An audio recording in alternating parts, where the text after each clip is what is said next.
Why is the music still going? What's going on with that? Did you hear That's that delay? no, that's you. That, that was interesting. Okay. Wait. You, no, but I hear an echo. Do you have YouTube open? No, You don't hear an echo? nope. What? Wait. My bad. That was me. Technical You can difficulties. tell, ever since ever since stopping to do these weekly, I've gotten rusty. Sorry, everybody. We're live. Um, why are we live? Why are we doing a spontaneous live stream? I wish we had some happy stuff to report, but yet another escalation in the land of Israel-Palestine. It seems like this is just the process. Every few months, we come on to update what's going on. Um, can we leave with a note of positivity, perhaps? But first, let's just start by getting the facts on the ground. That's why we have Tal. Tal is our, I guess by now we could call him our senior analyst. Tal will break down exactly what's going on. And by the way, friends, we're about to hit 9,000 subscribers. So if you're new here, please subscribe. Let's hit that 9K. And if you're Also, interested in want to supporting, speak about 100 voices? yeah, we can mention 100 voices. Yeah. Also, if there's other ways to support the show, you could find that in the description. We've begun a project called 100 Voices, where we are interviewing 100 people living on the land from all the demographics. The whole idea is to collect data from the people to learn about their hopes, fears, concerns, and aspirations, and propose a solution to the conflict based on the will of the people rather than from politicians or foreign governments. So we have begun the interview process. I've interviewed now, I believe, 7 or 8 people. These conversations are fascinating. I'm going to start doing a weekly live stream just to update what's happening in these conversations. But to put it short, there's a well-known expression in the Jewish community: 10 Jews, 11 opinions. These interviews only strengthen that notion. So, but it's been very meaningful. And with that, Tal, I'll give it over to you. What's going on right now? So I keep getting notifications because I have my earphones in case there's a red alert siren. So I just need to be aware of my surroundings. And because about an hour ago I had to go to the shelter, so if I suddenly get up and run out of the room, that's where I'm going. I'll be gone for like a few minutes and then I'll be back. So no need to worry if that happens. What's been happening? So probably all of you by now, you've seen in your media headlines and maybe in your own communities conversations about Gaza getting bombarded, about Israel getting bombarded, and a lot of different politicians coming out condemning this attack, condemning this action. People talking about Palestinian Islamic Jihad, people talking about the Israeli Air Force, suicide drones. A lot of different things are being said at the moment. And it can be very, very hard, especially if you're not following the situation every single moment to actually understand what's happening. Now, I'm going to be discussing 2 things. One, I'm going to go over a short summary of what led to the current situation that we're in, as in tonight, and then also go over how do we contextualize these recent military actions, both by Palestinian militants and also Israel, in the context of international law and whether or not they qualify as war crimes. Now, where we start in terms of when I decide when to start the recent escalation can also be a bias.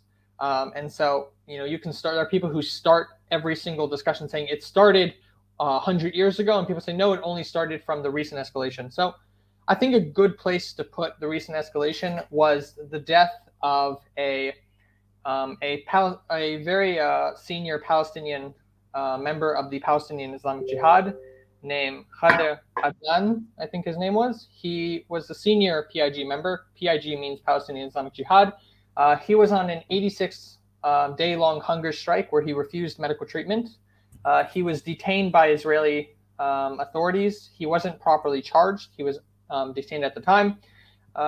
Kader has a history of political activism within Palestinian circles. years ago also very much being very vocal about Palestinian resistant violent attacks against Israeli civilians, not just military targets. I don't know the actual context behind what was Israel's reasoning for detaining him for this specific purpose, but he died as a result of the hunger strike that he went on to improve, to essentially protest against the Israeli judicial system in terms of the prisons. After he died, the Palestinian Islamic Jihad reacted by firing over 104 unguided rockets into Israeli territory. That was their main reaction on the same night. And Israel reacted by only attacking a few outposts. There was one individual civilian who was killed. It wasn't exactly clear if he was directly killed as a collateral damage within one of the attacks, or whether or not he was simply nearby the attack and then he fell over or something. But as a result of one of these airstrikes by the Israeli Air Force, this man died. His name was, just so I have his name, Hashela Mubarak, and he was killed. And Israel's national security minister, who's Ben Gvir, who is the head of the Otzma Yehudit party, which is considered by many to be a much more far-right party in Israel, they were not satisfied with Israel's retaliations against the 104 unguided missiles. Ben Gvir has always pushed, and a lot of other individuals within the right-wing coalition at the moment, for a much stronger response to Palestinian militant actions against the state of Israel, against its military and its civilians. And so his party, Otzma Yehudit, which has, I think, 6 seats in the Knesset, he decided to boycott the coalition and any votes unless the prime minister decided to take action. Then last night, not this previous night, 2 nights ago, the Israeli Air Force, just after this boycott was put into effect, the Israeli Air Force went ahead with a called Operation Shield and Arrow. And one of the primary things that they did in this operation was with 2 precision-guided missiles, they fired them into a residential complex in central Gaza, killing 3 senior Palestinian Islamic Jihad commanders. And as a result of killing them within this building, many of the family members or relatives who were within this apartment were also killed as well, which included 5 children. The reactions to this varied. Some were saying that collateral damage is okay, it's not our fault. Palestinians, they have human shields because they shouldn't be next to Palestinian Islamic commanders. Other individuals around the world were condemning it, saying that it was a needless slaughter against Palestinians. Israel continued with airstrikes against different Palestinian Islamic Jihad positions, not Hamas. I've been seeing a lot of people saying that Israel is currently attacking Hamas. They're not attacking Hamas at the moment. They're only attacking the Palestinian Islamic Jihad. And it's very significant, where I can get into that later, why we're not attacking Hamas specifically. As a reaction to this, a lot of the different Palestinian resistance groups said that they were going to take revenge. The over 300, I think around 350 unguided rockets that were currently sent into Israel, they were not a revenge for the killing of the 3 PIG commanders. According to the resistance groups within Gaza, they said that this is in retaliation for our members that were killed this morning, as in today, as in this morning, not for those who were killed, the 3 PIG commanders. That is going to be coming later. We know that behind the scenes, by different reports that have come out, that there's been a lot of negotiations between the different Palestinian factions on how to react to Israel's targeted assassination. Israel has threatened Hamas not to get involved in the fighting. Hamas hasn't directly been involved in fighting against Israel for a little over 2 years now. And Israel wants to keep it that way because the capabilities of Hamas are a lot stronger than the Palestinian Islamic Jihad. And that's currently where we're at. We're currently at the stage where the Palestinian Islamic Jihad and other factions, such as the military wing of Fatah, have been firing unguided rockets into Israel. And Israel has been responding with different precision strikes on different positions. And the death toll of Palestinian civilians has gone up, and also the militants. And so that's where we are at the moment. After I get into the next, if we want to stop now in terms of the legality of the situation, I think that's a different conversation that we'll have in a few minutes. If anyone wants to maybe just ask to clarify some of the points on when things started or what is more my perspective, and then we'll get into the actual legal, whether or not these things can constitute as war crimes or not, in accordance with international law. Thank you, Tal. Yeah, let's give chat a few moments to ask questions if they have, and then we can move on to the next segment. It's interesting. It seems like over time, the rocket launching capabilities of all factions increases. It's like right now, the Islamic Jihad has capabilities of what like Hamas did have 10 or so years ago. And 10 or so years ago, the Islamic Jihad didn't have much capability at all to shoot rockets, maybe one here and there. But how many have been shot so far? Today, at least the last count was roughly 350. Right. So that's entirely new for the Islamic Jihad to have such capability. Which, if anything, just strengthens the notion that there is no solution like a peaceful resolution. Rocket fire, even though we do have the Iron Dome and it's able to reduce the loss of Israeli life, it still causes terror for all people living under that rocket fire that need to run into shelters, and we know it causes trauma, particularly for children, and then just the consistent death toll on the other side when it comes to civilians, many of them being children, being killed. What are we actually accomplishing by these operations? It's a very, war is complicated, right? So whenever you're going to have some kind of war, civilians are going to die. But the question is, at what point does that become justified? So, for example, many people would say the U.S. entering World War II and fighting the Nazis, we knew that civilians would die had the U.S. done that. But most people would still agree that was a good move, right? Because it was to really for the future of Europe and for the survival of the Jewish people. Most people would say, okay, you know what? If some children die, that's a worthy sacrifice. But in this instance, you have a military operation, and the calculation is as such. It says, okay, let's kill a few high-level commanders, and while we do it, we know that there's a good likelihood that children are going to be killed. We're still going to do it.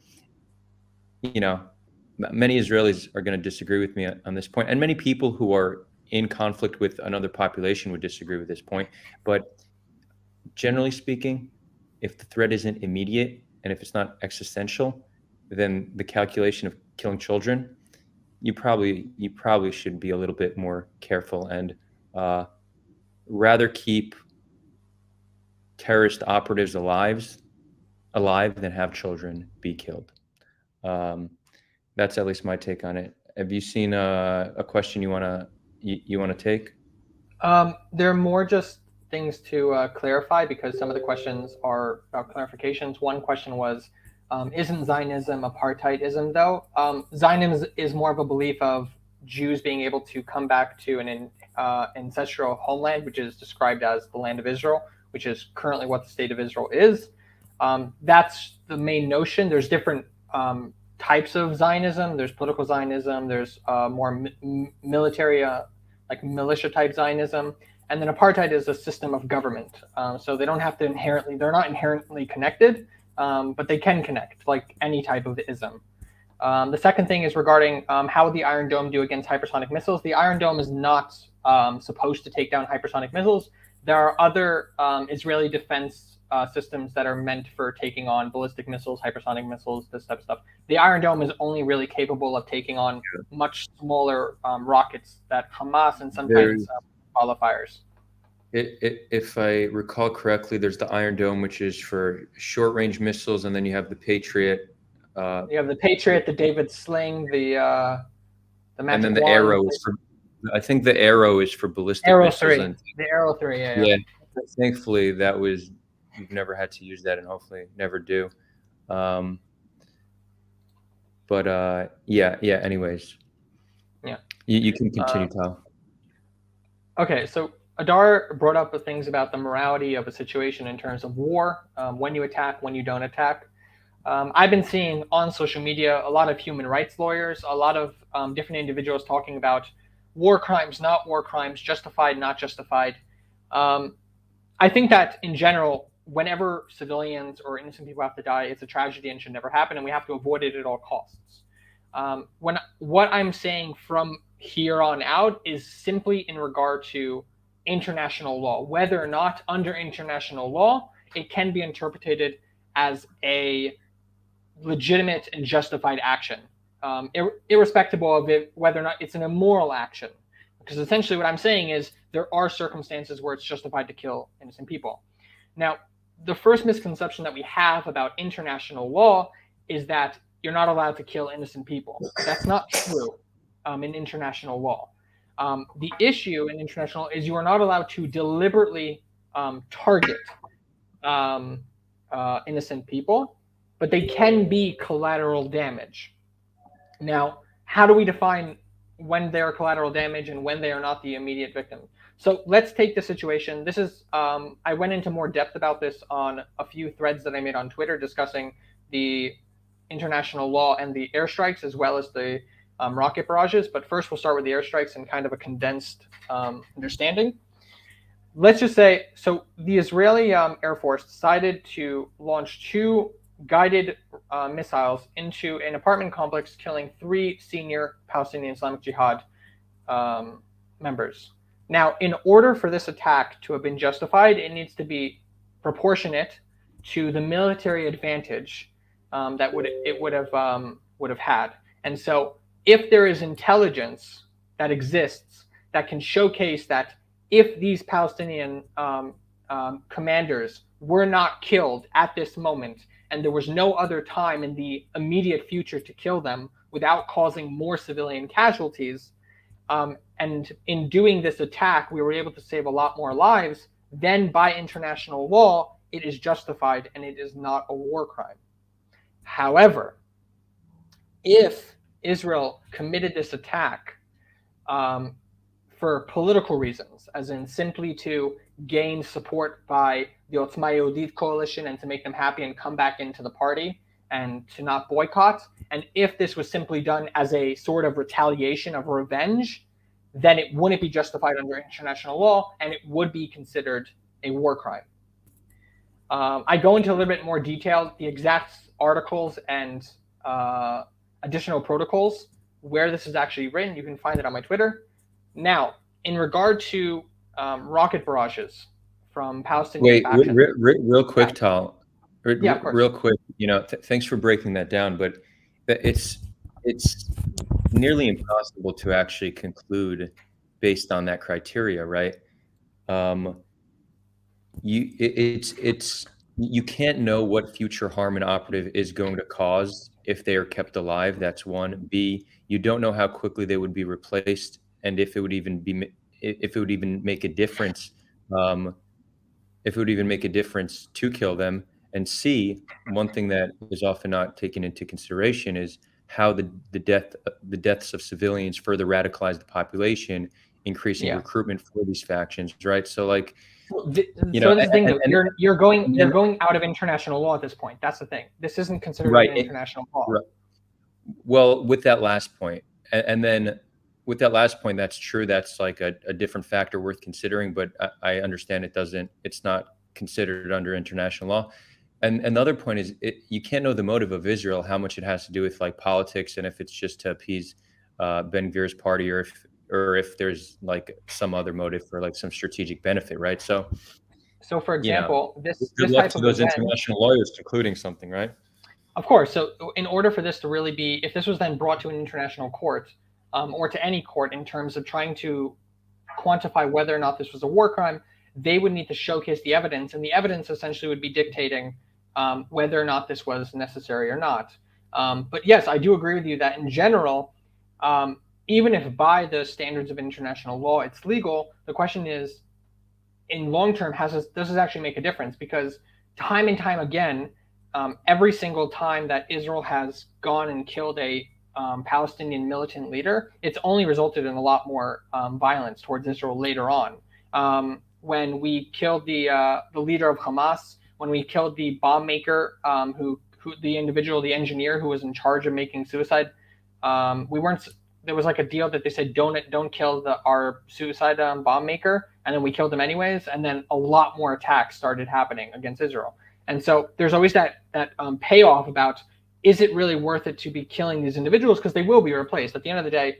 In a war, killing the leaders isn't always the most vital thing to do, in my opinion, because they can be replaced. It's really stopping the money from coming in, stopping the financial aid that these individuals are getting, and also physically stopping the weapons from being able to be deployed. But simply killing the current leaderships, for the most part, unless they're like, for example, a Iranian scientist who has a very, very specific expertise, it makes a lot more sense why in a targeted assassination you would go after an individual like that, because they're essentially they themselves are a strategic weapon. But for the most part, a individual who is simply in a position of leadership can be replaced by the next of kin. Right. Yeah. So you wanted to continue and talk about rocket fire, correct? Mm-hmm. The legality of that. Yeah. So regarding rocket fire by Hamas, from what we know and all the, are you okay, Adar? Are you still there? Yeah, I'm here. So what we know about the types of rockets that are available to Hamas, the Palestinian Islamic Jihad, and other factions in Gaza is they are unguided rockets, as in these rockets are fired towards a specific location, as in they want to fire them towards the center of the country or towards the east or towards the west at a certain amount of kilometers, and that's it. They're unguided missiles. And according to international law, those type of weapons are not allowed, and they themselves are a war crime, because you are not allowed to use indiscriminate weaponry at all. It's the same thing why carpet bombing is not allowed. It's the same reason why mines against individuals are not allowed, because afterwards they're left. Carpet bombing is not allowed. Basically, indiscriminate weaponry, and then also weaponry that causes excessive suffering, like chemical warfare. Now, and so, according by international law, every single rocket that's fired by Hamas is a war crime, simply because they are unable to fire these rockets at specifically military bases or places of operation. However, when they're on the border and they're firing, for example, they did a year ago where they fired at an Israeli jeep, Israeli army jeep with an anti-tank missile. That's not a war crime, because you're attacking a military target. But it's about understanding these differences. And so just I saw in a comment about, that they're firing indifferently and we're firing a guided missile, just because you fired a guided missile and you tried to minimize casualties doesn't mean it wasn't a war crime, because it depends on was there actually a necessity of you actually doing it at that point. And that goes back to what Adar said about the intelligence, the investigation that goes on afterwards. For example, I think it was in 2021 or 2022 when Israel took down the TV tower in Gaza that held a lot of the different media organizations. A lot of individuals, a lot of different governments were very, very upset about this, and they said that it probably constituted a war crime because you were attacking a civilian structure, taking the entire thing down. Israel's response that it was used as the headquarters of Hamas, and there was something in this building that needed to be taken down. Now, when the United States confronted Israel about this, Israel supposedly provided them with intelligence that would justify taking down the building. Now, there's actually a lot of controversy about what was actually given to the Americans, and that's a different story. But the only point of giving that example was that these actions need to be justified afterwards with intelligence that shows that it was necessary to do so within the confines of international law. So just one thought that came to mind. It almost seems like international law would inherently favor those who have capabilities to be precise in their strikes. Like for Hamas to actually, or any terror organization to follow international law, they would need weaponry that they don't have, or they're kind of shit out of luck. again, this doesn't justify targeting civilians, but it kind of does show an imbalance in how international law is kind of put forth, because Israel has the capabilities to do precision strikes, so we could intend to hit operatives and kill civilians along the way. They have some limited capabilities, like there are military bases in the south that they could potentially target, and it doesn't seem like they actually do that too often, which is interesting. But we have the capabilities to target operatives and kill civilians. They don't really have much capabilities, so they just blindly target anybody and kill less civilians. One is So illegal, the other is legal. the You lack of see the that? ability to use legal armaments essentially does not disregard the fact that they're doing something that's illegal according to international Oh yeah, law. no, I understand that, but it's still pointing out a flaw in what you could consider a legal system. So, for example, just another example, like if you have a lot of money, you could get a better attorney, and you could probably get away with more, right? It's just pointing out something that can be considered. I don't even want to say injustice, but an unfairness in how the law is how the law is structured. But that's kind of just like a side thought. I think a more relevant point is, how often is international law actually enforced? When's the last time Israel or Hamas got in trouble and actually was held responsible for breaking international law, and what have those consequences been? Yeah, so when it comes to international law, as I mean, the whole concept of international law, which I discussed in another video where I talked about the evolution of terrorism, was, it really depends on who has the political power within that system. At the end of the day, the only ones who have ever been trialed by the ICC are much poorer, what some would describe as third world countries in Africa and other places. You'll never see China, Russia, the United States, or any European country ever be trialed for war crimes, simply because their countries would never allow them to get to a point where they would be presented in front of the ICC.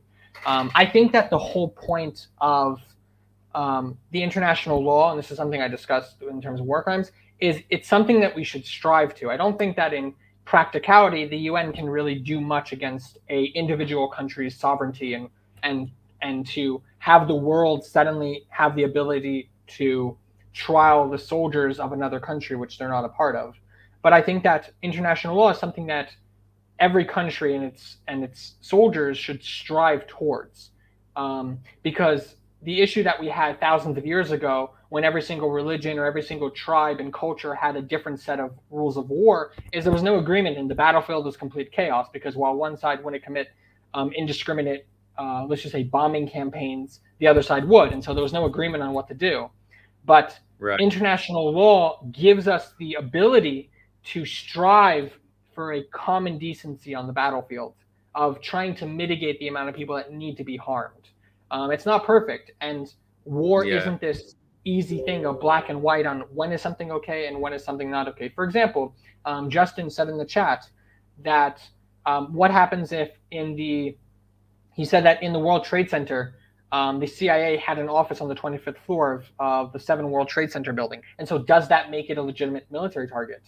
By international law, if, for example, inside that CIA office, they had the ability to press a button and blow up another country, then, for example, that would be proportionate to take out the entire building in order to save everyone else. So that's the issue with international law, is there's also all these little gray areas on when is it a military objective, when is it not. For example, is it a human shield only when an individual actively puts civilians in front of him knowing that it's shielding, or simply when he went home to sleep with his family? I mean, our soldiers every single day go Right. home and sleep with their homes. Does that mean that Right. it's their human shields every time they go to their parents' home and they go sleep at their parents when there's a gun next? When I was a soldier and I went home to my parents' house, I slept with a gun next to me. Like, I took it apart, but I had a gun at my house. And so if my house was attacked, because no, they were attacking me as a soldier, I was using human shields. And so personally, I don't like that argument that's used about the human shields argument. I think it's an argument that's used almost entirely for political incentives, not when it's actually based in any type of consensus on law. But that is the issue with international law. There's a lot of issues, and I don't think that countries are ever trialed for it. at the end of the day. But I do think that it's something that we can strive to try to mitigate the amount of people that get killed. Mm. Yeah, it seems like having international law gives us a framework in which we could begin to like have a consensus on what is okay and what isn't. But at the same time, law that is not enforceable doesn't really carry much weight, you know? Like I'm not saying we shouldn't have international law. I'm just saying it doesn't seem it doesn't seem really effective in any way, shape, or form. Um, okay. Well, I mean, Israel hasn't been tried for it, but Israel doesn't use, most countries in the world today aren't using chemical weapons. They're not using carpet bombing techniques. They're not using flamethrowers, so it does work. I mean, these countries are adhering by international law to a certain extent, and then every country has a Well, certain place where it will. it is right. You know, that's a fair point, but that doesn't even necessarily need to be done through international law. There could just be like what is considered acceptable by the international community, whether it's written in law or not, because it's not the reason some countries may decide not to use chemical or biological weapons or break international laws because they don't want the repercussions from the international community. But that doesn't always come as a result of because it's international law. It's because the United States, which essentially acts as the world police, will decide what line can't be crossed, and if they then want to rally other nations to sanction that country. It kind of seems like generally that's the consequences nations face for breaking international law don't come from the United Nations; they come from the United States. Again, I think it's still a helpful framework. I just don't view it as particularly Used extensively. effective.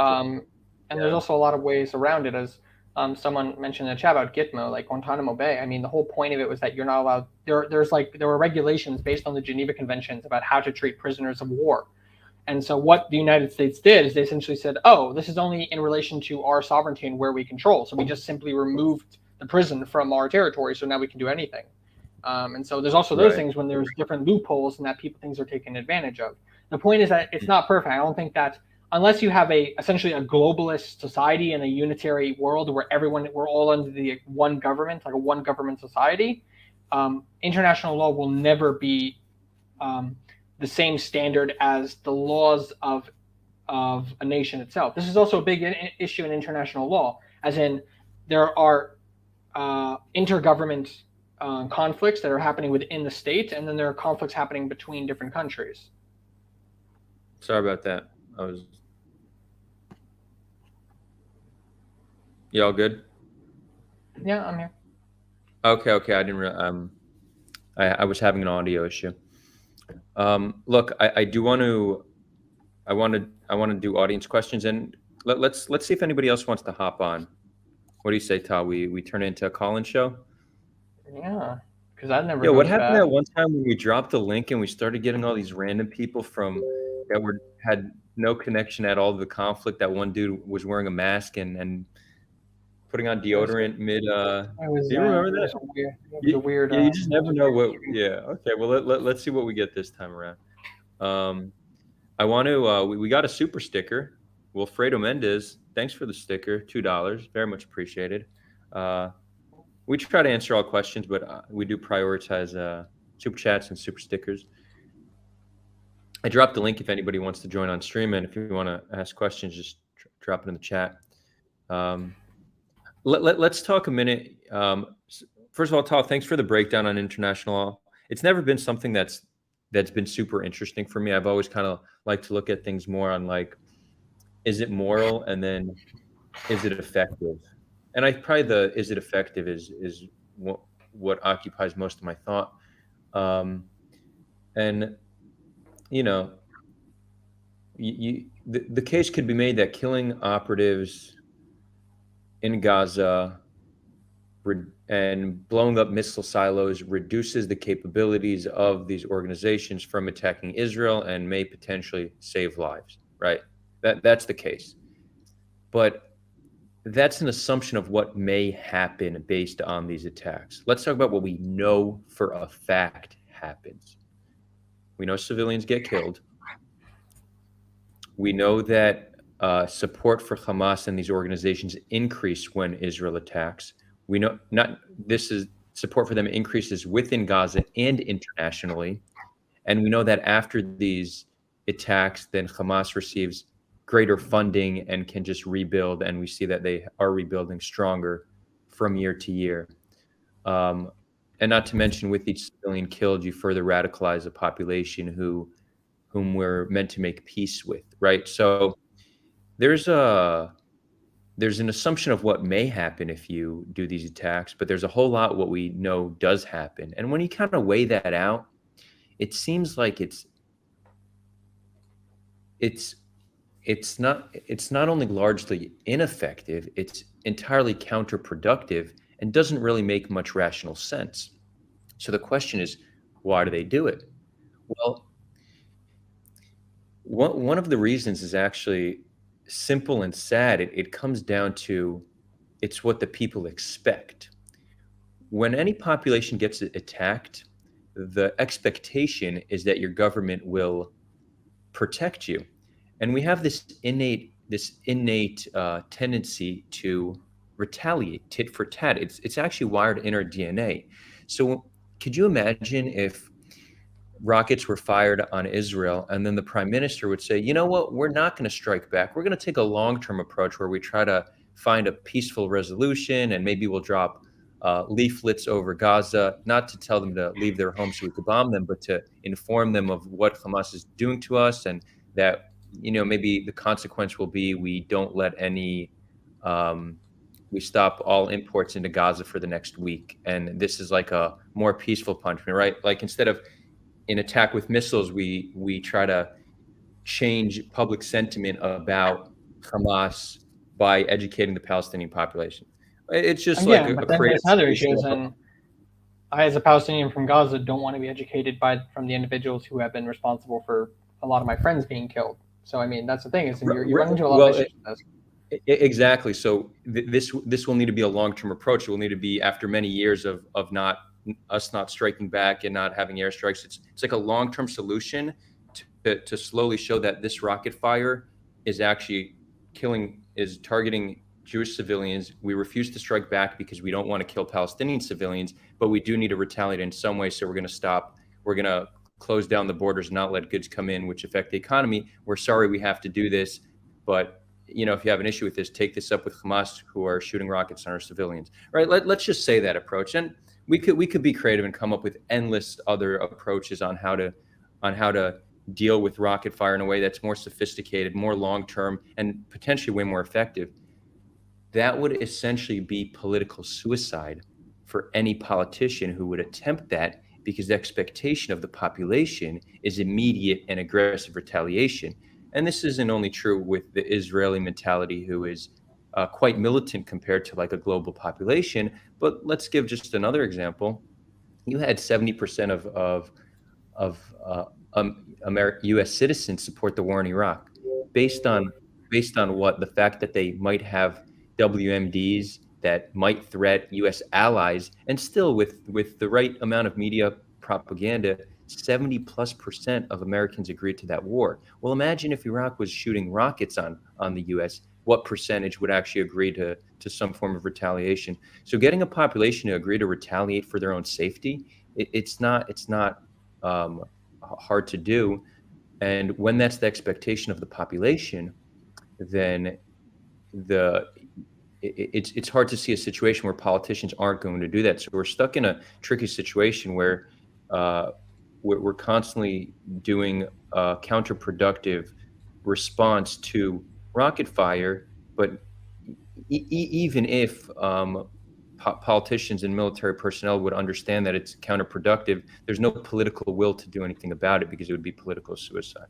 So that's just some thoughts on that. We have two people coming up. Justin, let's bring them up here. Kefi, I hope I'm saying the name right. Justin, good to see you back. And Kefi, welcome for the first time. Hey, guys. Hello. Wow, thank you.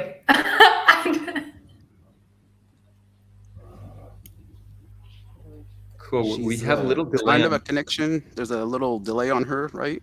Or is it Yeah, me? a Yeah, little bit. a It's a little little bit. bit. Oh, You're okay. I hear you. So Here, Justin, you go. What would you like to add? I was gonna add to what Adar was saying. I think that a lot of the response that you're seeing from both sides, both from the Israeli side and the Palestinian side, in situations like this, is more of an emotional, political response. And I like that fact that you mentioned the Gulf War, how 70% of the U.S. population supported the war. But you have to understand, even news channels like MSNBC, which tend to be more liberal, was acting as cheerleaders for that war. They literally, like, remember when Colin Powell, and I'm a little older than you guys. I remember Colin Powell going to the UN and advocating that Iraq has weapons of mass destruction, and you had people like, even I think Phil Donahue, even who's extremely leftist, say he's right. Wow, what an awesome presentation. While you had anti-war people like, this is the most made up thing I think I've ever seen in my life.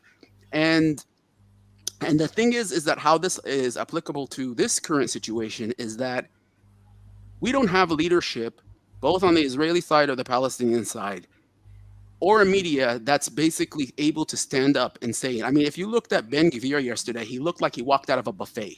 I mean, he was happy. He loved it. He got what he wanted, blood. The man looked like he came out of a big buffet, full and happy. And that's when I saw that picture. That's what came to my head. And it's the same thing. Mohammed Shahada, who's a journalist in Gaza, he wrote that Jihad, Palestine Islamic Jihad, is launching the weakest missiles that they have at Israel. They're not even going at it like, if they are angry, if they want to injure Israel, they have an arsenal that's greater than what they're shooting at them.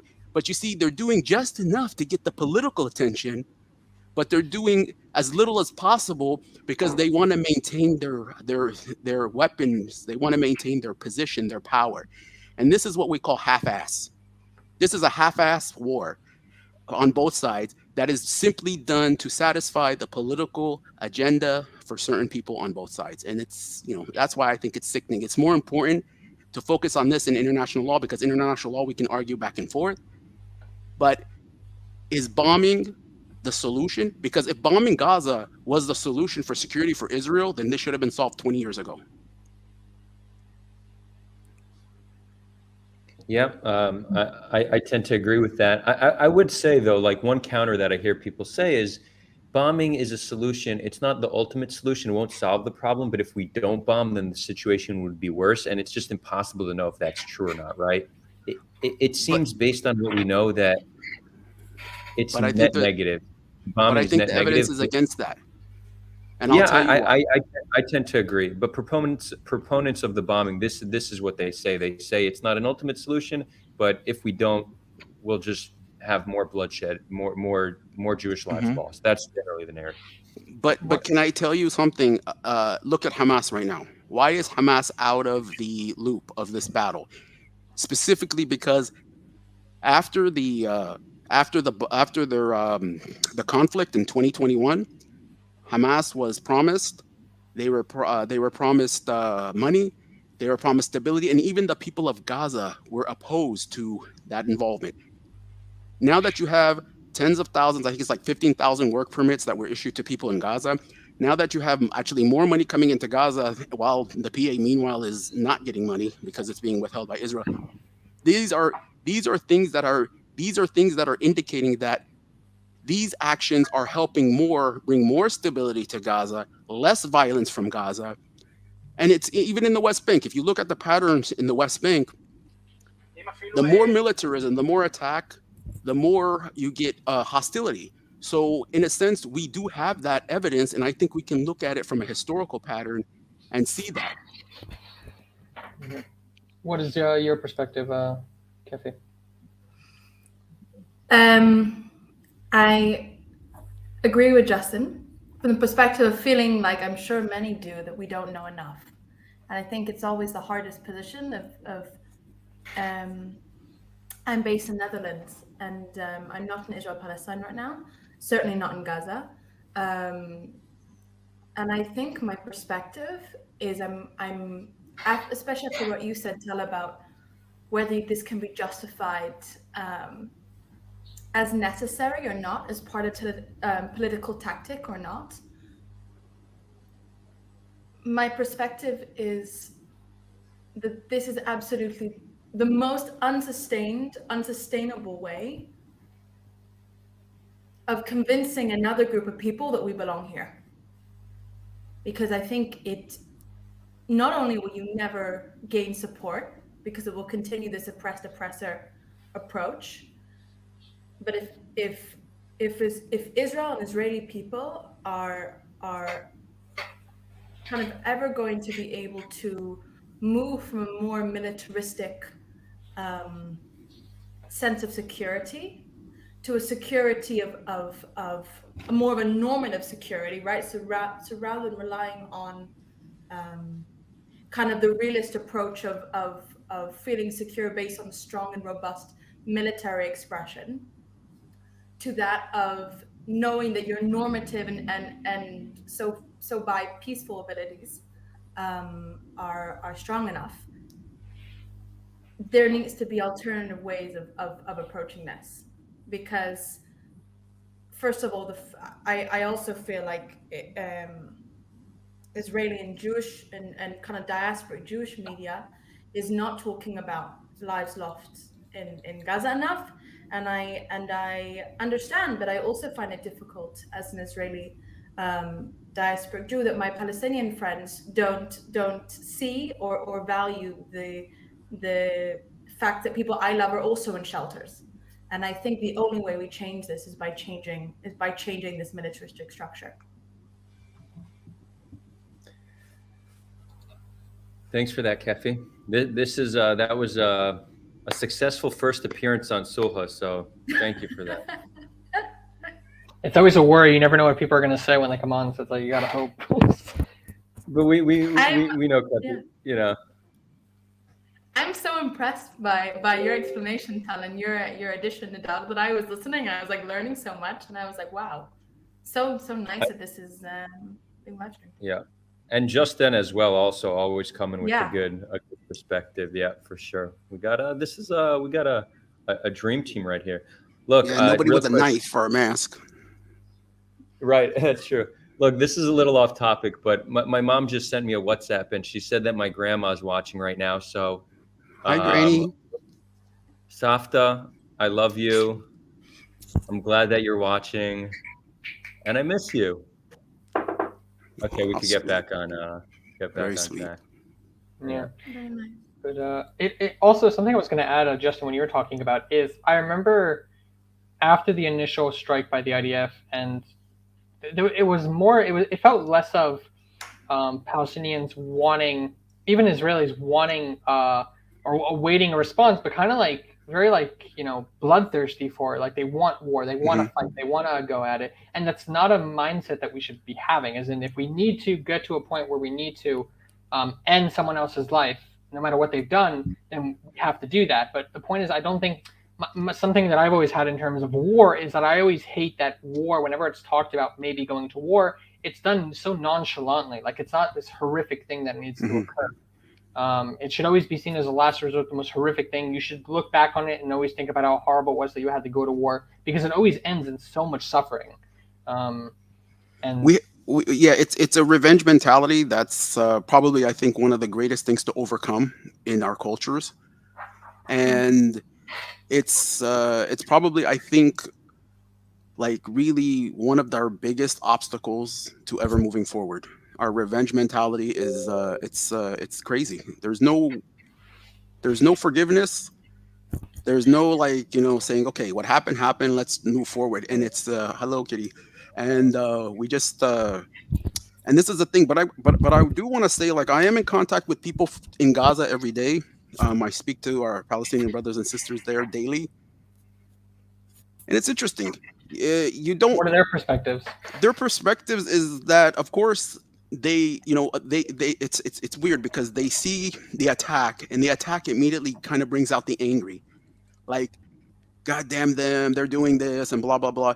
But at the same time, they seem so out of it. Like they're not part of the resistance. They're not part of the militancy. They're not part, and they see themselves as like, we just happen to live in the worst neighborhood in town, you know. And it's like, you know, it's kind of like you're living in a drug war area, and it just happens to be where your house is. And that's why I believe that the solution is not the war, the bombing. The solution is that we have to go, like I said, we have to have brave leaders. We have to have policies that improve people's lives, and we have to kind of educate, you know, and move people. And I kind of have to blame the Israeli side, because on the Israeli side, more so, I see that they are more frustrated when it comes to the bombings, but the numbers aren't there for that level of frustration and wants of revenge. If you had like 15 Israelis die yesterday, I can understand. Let's go to war. Let's go bomb the hell out of these people.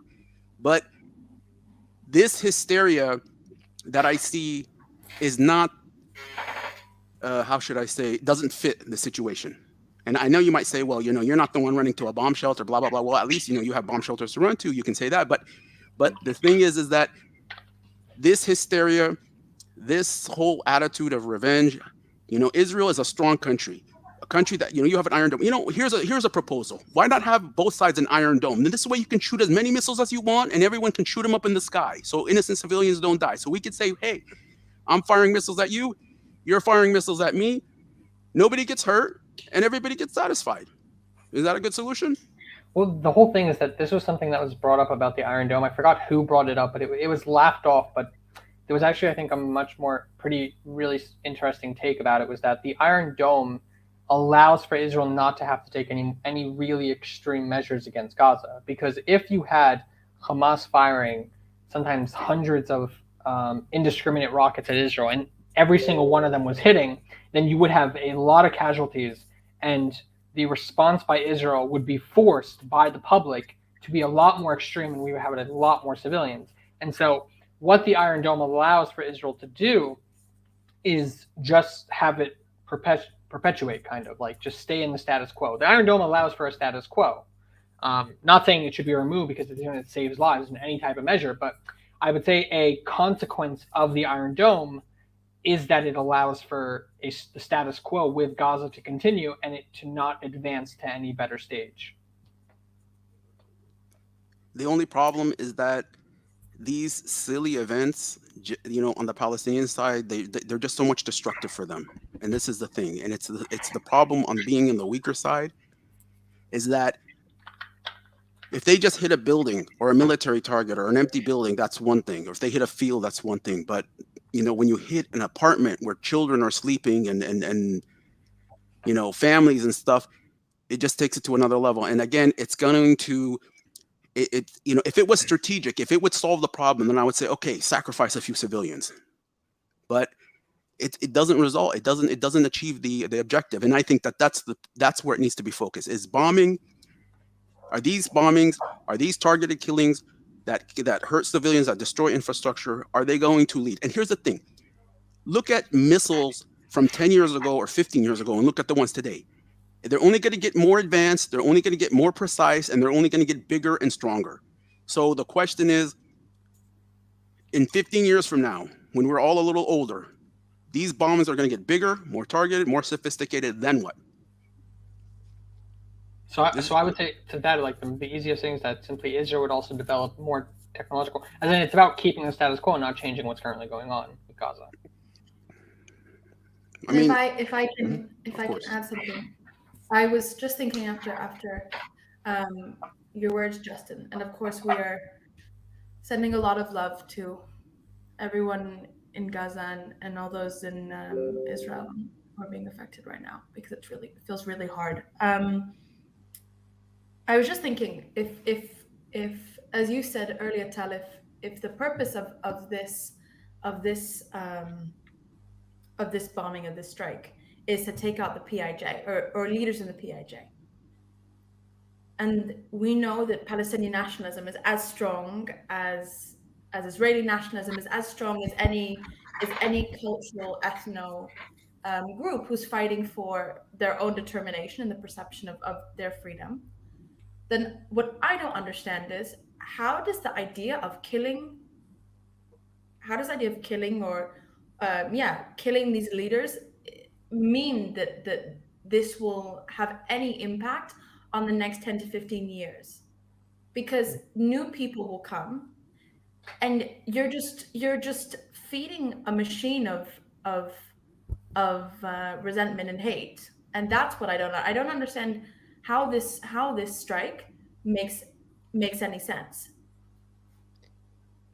Yeah, You want to say, real Dar? quick. Yeah, I mean, just I actually think that it's fair to conclude that many people in politics might understand that it's not really effective. They just recognize it to be political suicide to not respond in such a way. Mm, And as we see, as the population moves further right, even the attacks aren't pleasing enough of the population. They want more. They want a greater retaliation. So rationality, a more and and, rational approach is going to and be that was nearly said yesterday. impossible to implement if it means that the politician implementing that would not get elected the next term, right? I don't even have a solution to this challenge. It's tricky, guys. Real quick, I do need to hop off. I need to get back to work. The giraffes are calling. For those who don't know, I'm building a company and community called Grateful Giraffes, and taking an hour off midday, as important as this is even a little irresponsible, you could say. So I just want to leave with one thought, and then you guys keep doing the live stream for as long as you'd like. But I just want to address a comment. Lizzie P wrote that she's lost sympathy for the Palestinians because they're just not willing for any form of resolution. So I just want to speak on this. First of all, just thanks for sharing honestly how you feel. But I think it's important to understand that people are not born hateful. We're born innocent. It is our conditions, it is our environment and upbringing that make us who we are. So, can you have sympathy for that? Can you have sympathy for a child that is born in an environment that turns them hateful? Try to look at it that way. These people weren't born hating you, they're not born hating Israel. They were created by their environment. And in us having sympathy, it will help us reach a conclusion because we're able to understand why they are the way they are, how they reach that conclusion, and really see it in a different light. So, I hope you could take on that perspective. Um, Everyone joining us, thank you so much. Tal, Kefi, Thank you, Justin, Adar. thanks as always. And Always yeah, good to keep see you. you two guys keep the live stream going. Thanks so much. Just I'm gonna reply to what you said, Kefi. Mhm. Is that how you say your name, by the way? Just I'm not. yeah, my full name is Akefet, but for those who know, it's a Hebrew name, but most people can't pronounce it, so I always gone by Kef or Kefi. So either is perfect. Okay, I'll do Kef. So with regard to whether or not there's two things that are missing here. I think there's the general outlook on where why a lot of us, I think all of us can agree that we're against these type of attacks because we just by Israelis history, they usually don't lead to anything better. However, the only thing that we're missing from this is kind of like secretive or on things that are not told to the public behind the scenes, isn't maybe specifically this leader was in charge of logistics, because I saw some reports that supposedly they were trying to manufacture rockets in Jenin, and maybe these individuals were a part of that.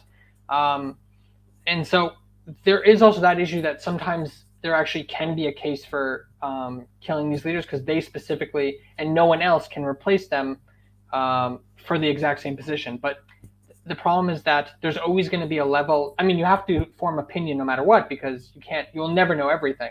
But I think it is though important to try to take into account that there might be specific sets of information, and especially security concerns of a certain country that you aren't open to and that you can't know. Very good point. And that's what makes this so hard. I don't know if this echoes how others feel because we grow up hearing, I think depending on the coin you're on, hearing security or hearing freedom. And I think sometimes they feel like the same thing because one person's freedom is another person's security sometimes. Um, and I really hear what you're saying, and I think that's the hard part. So we just don't know always. Mm-hmm. Something to add, Justin? I was gonna add that it takes a brave person, a brave leader, and it takes because the problem with politics is they're so short term minded. So I mean, it could have been argued that if these three individuals that were targeted, I think there was one report that said that they were going to go to Egypt, they were supposed to go to some meeting or something like that. Egypt was supposed to mediate between the PIG and Israel. Exactly. It could have been like, so something was going on. It just kind of shows that it was something that was taken as a drastic measure. We need to do something quick. Maybe, we need to preserve our unity government, or I don't know. I just think it's irresponsible because, you know, like, like for example, let me give you a perfect example. Like I use the example like that the article that I mentioned from Muhammad Shahada that said that they used the weakest. Now, say they would have fired one missile just to satisfy the extremists and say, look, we're doing something. We fired two missiles, hit a tree, a branch, or an empty field. But Mhm. say, it's like I just think that like so much is going into these what I called half-ass wars, half-ass battles. It's like instead of spending all your money and stuff on these things, you could do other stuff to help improve the lives of people, to do things that are better. It's going to take longer to see the effects of those. It's going to take longer, but it's unfortunately, and it's our fault too. It's not our politicians' fault. It's our fault because we want to see something now. We don't want to see something 5 years from now. We don't want to see something 10 years from now. And this is like it's kind of like I said, this is the thing that's inherently wrong with political systems, with democratic systems. Sometimes it's better to have a king because the king, he maintains a system because he knows his son will be a king or his daughter. They look for it long term. But when you have a political system that's alive for a leader who's around is only going to be around for 4 years, he's not going to. I don't know. It's just inherently there's something wrong with that. That there's no long term vision sometimes, and that's detrimental, I think, to a society. Yeah. Also about that, something that I've learned in my degree, I'm currently finishing up my bachelor's in political science, and in a lot of the discussions that we've had, we've learned about how there's been so many instances where politicians could have taken a much more strategic route in terms of dealing with a certain event, but they took a more populist one because that's what the public would see. An example that was discussed is for example, after the events of 9/11, America could have reacted by sending in special forces, by doing espionage, by sending in essentially elite units to take out specific units. But but the people don't see that. It doesn't look like a reaction. I mean, you need to react. The people need to see you taking revenge. They need to see warplanes. They need to see tanks being brought out. They need to see bombing campaigns. Because if you don't do that, if you do the more smart thing, that's something maybe behind the scenes or secretive, then it's as if you did nothing at all for your citizens. And so a lot of the times we don't take the better path, because if we take the better path, we don't get to stay in power and we don't get to continue our agenda in government. And so that's one of the big issues in terms of politics, balancing personal politics with the good of the people in general. Like, just building on what you said. But it also, if you remember, also 9/11 was also used as a catalyst to go after enemies that weren't even involved with 9/11. Like they went after Yeah, Iraq. the war on terror.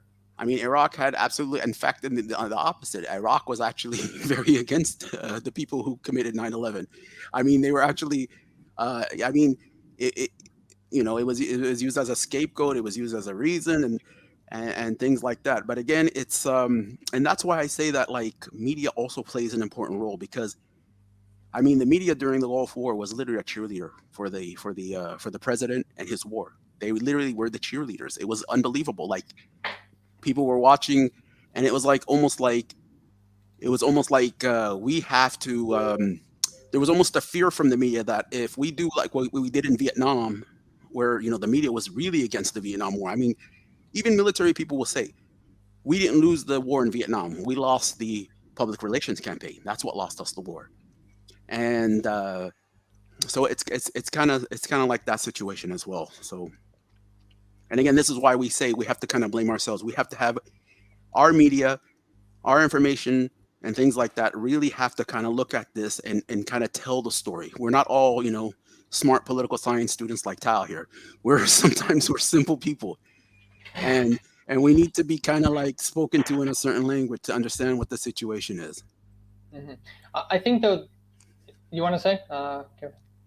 Yeah, I was just going to build off that and ask you, Justin, because what do you think, in your opinion, what would make you, as a person, as a citizen, as a person who belongs to this and cares about this, what would make you feel safe, and um, that your needs and that your voices mattered in this?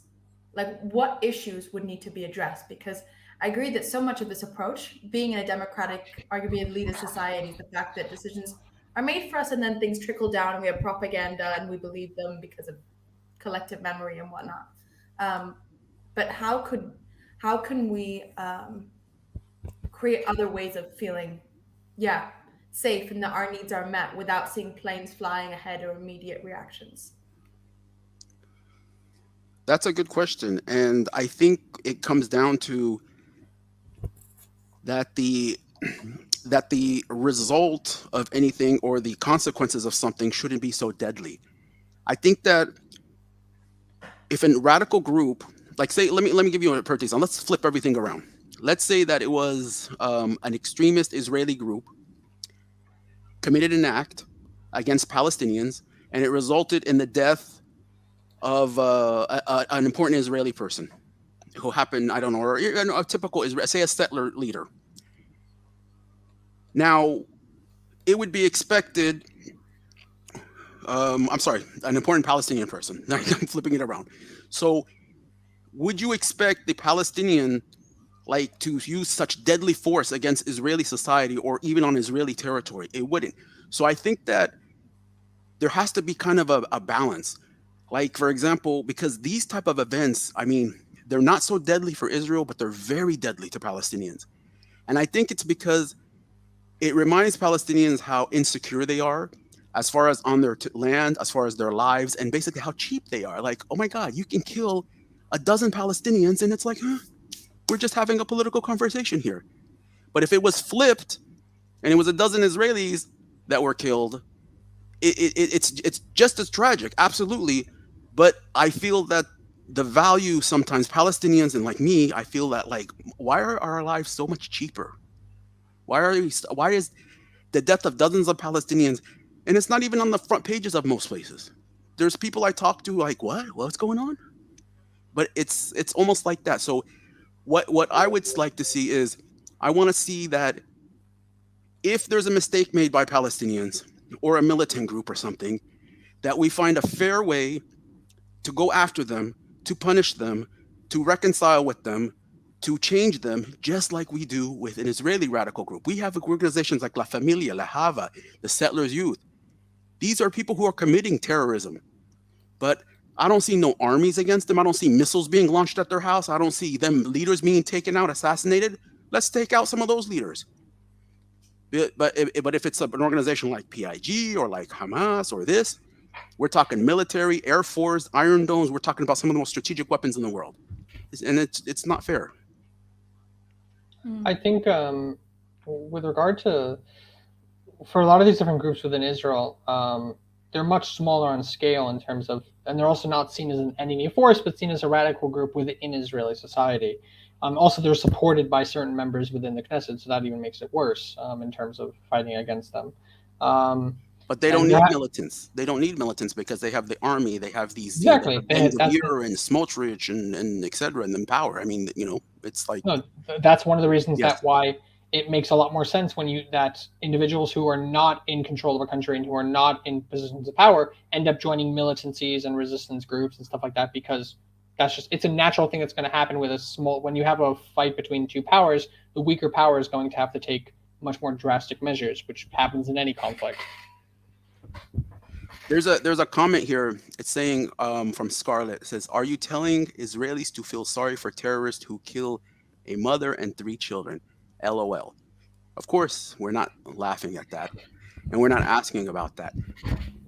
But what we're trying to say is that we have to come to terms that there's crimes that are being committed. There's a terror that's being committed, and I'm just asking you to take a look at the lives of and security of Palestinian people just as much as you look out for Israelis. I want for Tal what I want for myself. I want Tal to feel free to walk around his neighborhood, his country, just as much as I want to be able to walk around mine. I want exactly for him and his future kids what I want for me and my future kids. And the same for Kefi, and the same for everybody. I don't want to be better than him. I don't want to be over him. I don't want to be higher citizen than him. I want to be exactly. I want him to be at home just like I'm at home. That's it. Amen. And first of, and I want to say, yeah, same. Honestly, this is exactly what we need. And I would challenge people who, it's a narrative I'm hearing from my friends as well, those who have lost people, and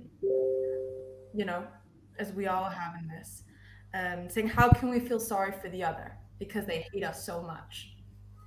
And I think it is understanding that a mother and a father who loses a child, and the loss community.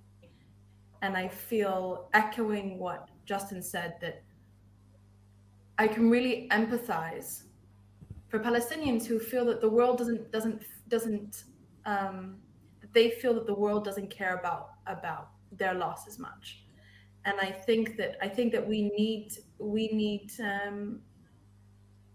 to talk about the death of these 5 children more, and knowing that again that Israelis in shelter and Israeli children in shelter and Israeli children who are killed are mothers and fathers who lost a child, and the same as what's happening to Palestinian parents.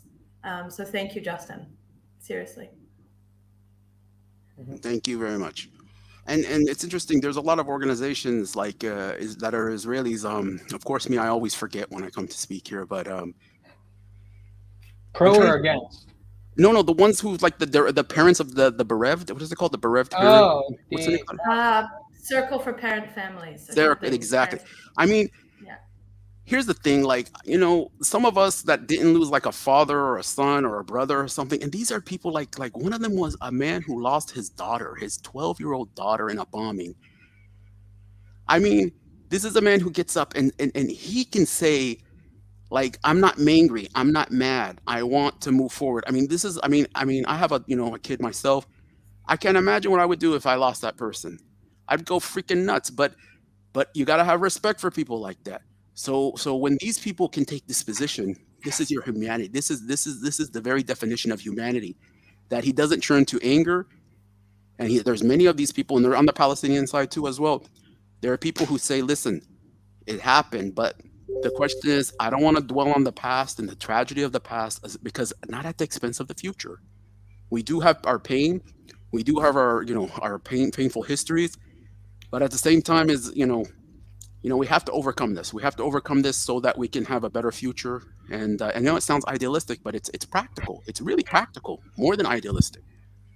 It's like, do you guys want to keep fighting? You guys want to keep bombing each other? Do you guys want to continue roadblocks and borders and disputes and this? Because, meanwhile, the whole world is surpassing, and we're stuck still arguing over, we're like, we should be Singapore, not Serbia or Yugoslavia.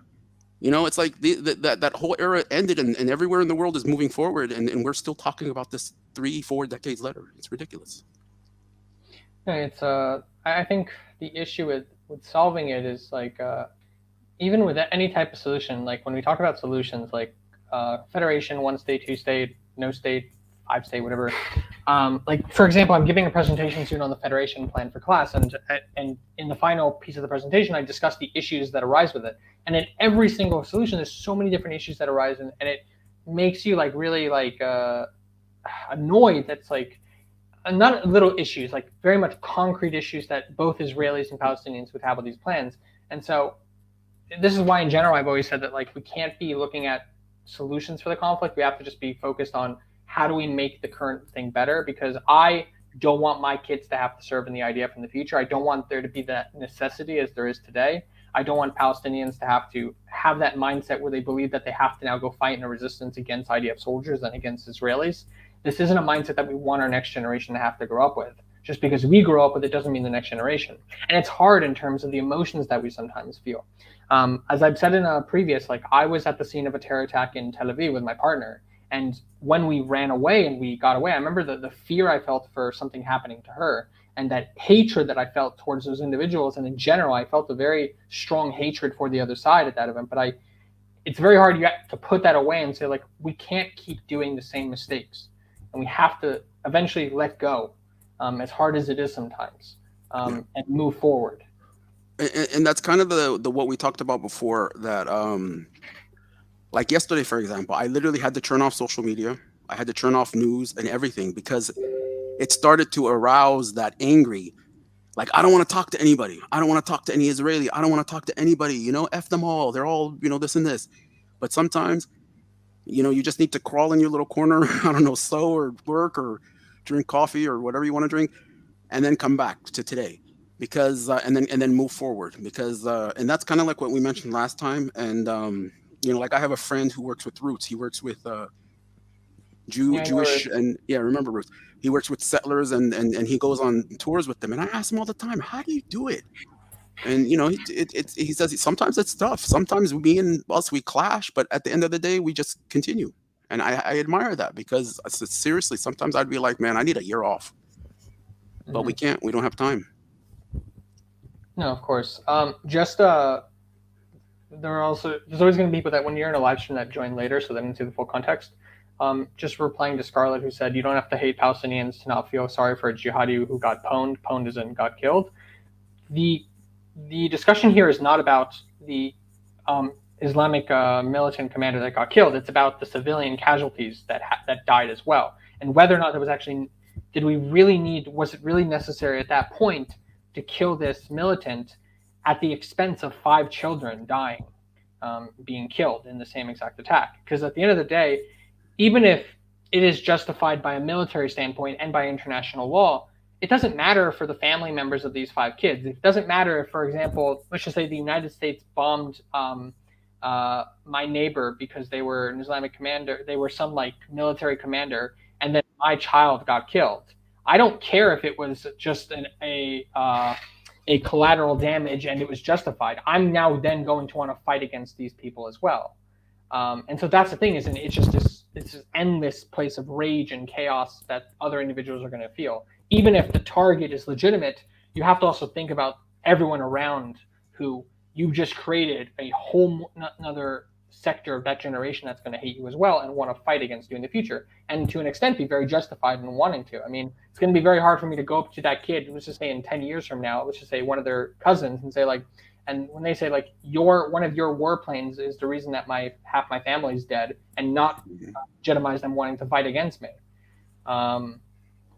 And so that's hard. We have a new person. Yoav, good to see you. Oh, Yoav is here. Cool. Hi. Welcome, Yoav. What are your thoughts, Yoav? You're late. Yeah, very late. What are my thoughts? Yeah, what you guys have been saying is accurate. I put on the Discord, there's this, Adi Miller, the comedian. He has this sketch where he tells his daughter, speaks to him, and she says like, Dad, what's the name of one of the old operations? What's Cast Lead? And he explains, and he says, this is the operation where Tzal gave the Hamas a real hit, and blah blah blah, and they told them that they will never mess with them again. And they go through like all the operations, and yeah, it's funny. I always remember it when there's a war with Gaza, yeah, and the unsustainability. I guess I'll put it in the chat. Comedy show. I mean, that's better than what's going on right now. I think some reason Adar always leaves me alone. This happens every time. Yeah.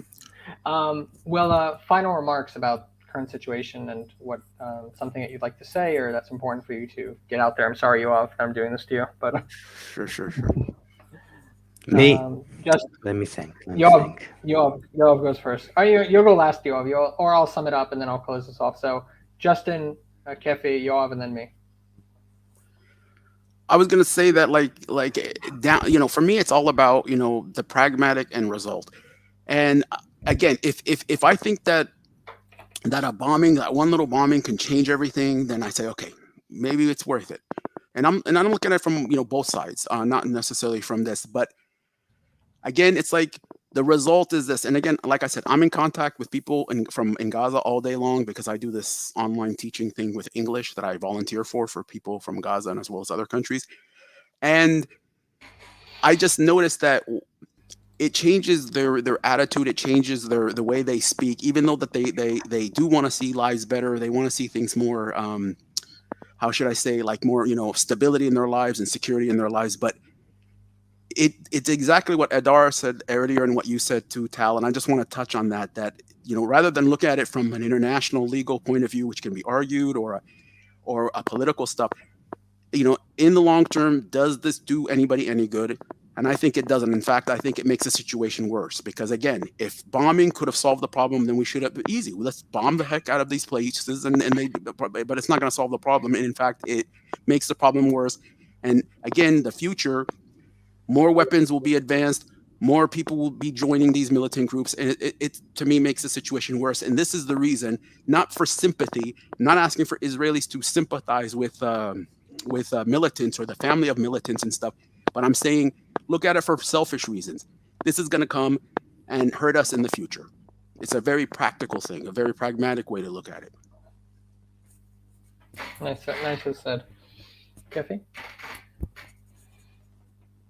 I think we've said it before, but I'm going to echo what Justin just said. I think when you think about a return on investment, right, and that's what if taking out these leaders, not knowing certain intelligence, means that it would somehow change things, and security for Israeli citizens would be so much better, then that even does have possible, future standing.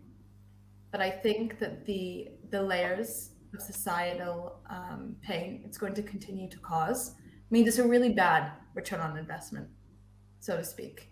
And I just think we need to find ways of, and I'm actually going to disagree with Justin. I think we need to challenge Israelis to feel deep empathy for Palestinians, knowing they don't have Iron Dome, knowing they're seriously injured in these attacks as well, and finding different ways of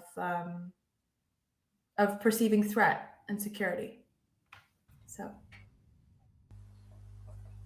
Yoav? Yeah. Look, I agree with what both of you are saying, but I agree with it based on the knowledge we have. This is obviously a return on investment, not worth it, but at the same time, it's tough to know what to do in the short term. I think Demp put on Discord, he mentioned that the path forward should be what Bennett started to do, which was, I think he opened up some of the work permits from Gaza and stuff like that. But I think, yeah, it's a terrible situation, and yeah, I remember when the storming on Al-Aqsa happened, Adar put it really well. He said, whatever was gained from this was obviously the costs obviously outweighed the benefits. So this is definitely one way to look at it, but at the same time, we don't know what the alternatives are, at least in the short term. There's no question in the long term this is bad, but we say this as people who don't know the ins and outs of everything.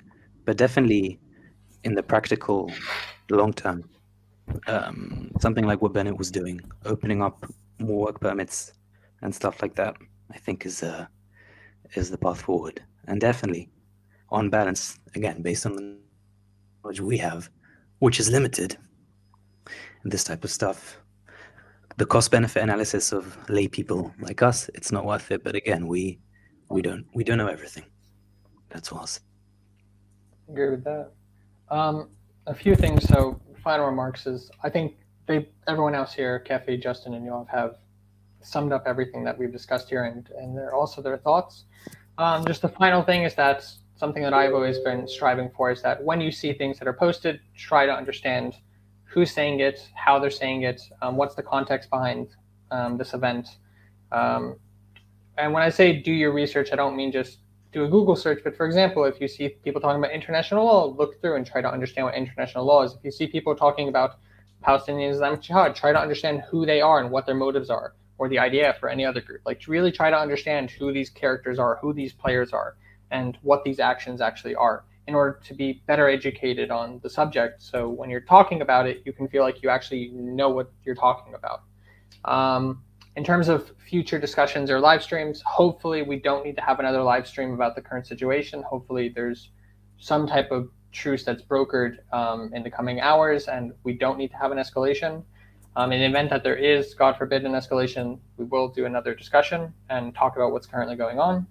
On a more happier note, for people who don't know, I'm somewhat of like a hobbyist in antique collection, and I have like a massive collection that I've created of Palestine mandate era documents, files, stuff like that, and also from Israeli wars.